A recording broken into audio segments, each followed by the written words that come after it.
ನಡೆಯುವ 24ನೇ ಸಮ್ಮೇಳನಕ್ಕೆ ಪಯಣ. ಸಮಗ್ರ ಸಮೃದ್ಧ ಸೌಹಾರ್ದ ಕರ್ನಾಟಕಕ್ಕಾಗಿ ಡಿಸೆಂಬರ್ 8ನಿಂದ 31ರವರೆಗೆ ತುಮಕೂರಿನಲ್ಲಿ ಭಾರತ ಕಮ್ಯುನಿಸ್ಟ್ ಪಕ್ಷ ಸಿಪಿಐಎಂ 24ನೇ ರಾಜ್ಯ ಸಮ್ಮೇಳನಕ್ಕೆ ಸಿಪಿಐಎಂ ಪದಾಧಿಕಾರಿಗಳು ಹಾಗೂ ಕಾರ್ಯಕರ್ತರು ಪಕ್ಷದ ಕಚೇರಿ ಸುಂದರಯ್ಯ ಭವನದಿಂದ ತುಮಕೂರಿಗೆ ಪಯಣ ಬೆಳೆಸಿದ್ದಾರೆ. ಈ ಸಂದರ್ಭದಲ್ಲಿ ಮುನಿವೆಂಕಟಪ್ಪ ಮಾತನಾಡಿ, ಕೇಂದ್ರ ಮತ್ತು ರಾಜ್ಯ ಸರ್ಕಾರಗಳ ಜನ ವಿರೋಧಿ ನೀತಿಗಳಿಂದಾಗಿ ರೈತರು, ಕಾರ್ಮಿಕರು, ದಲಿತರು, ಮಹಿಳೆಯರು, ಒಟ್ಟಾರೆ ದುಡಿಯುವ ಜನ ಸಮುದಾಯ ತೀವ್ರ ಸಂಕಷ್ಟವನ್ನು ಅನುಭವಿಸುತ್ತಿದೆ.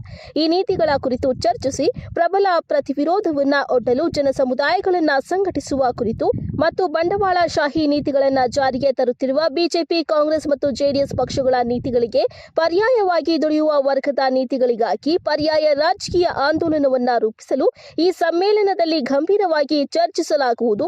ಈ ಸಮ್ಮೇಳನ ಯಶಸ್ವಿಯಾಗಲಿ ಎಂದು ಹಾರೈಸಿದ್ದಾರೆ.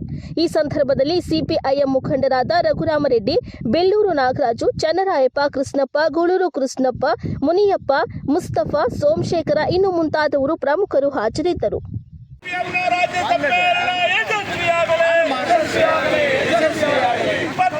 ಕರ್ನಾಟಕ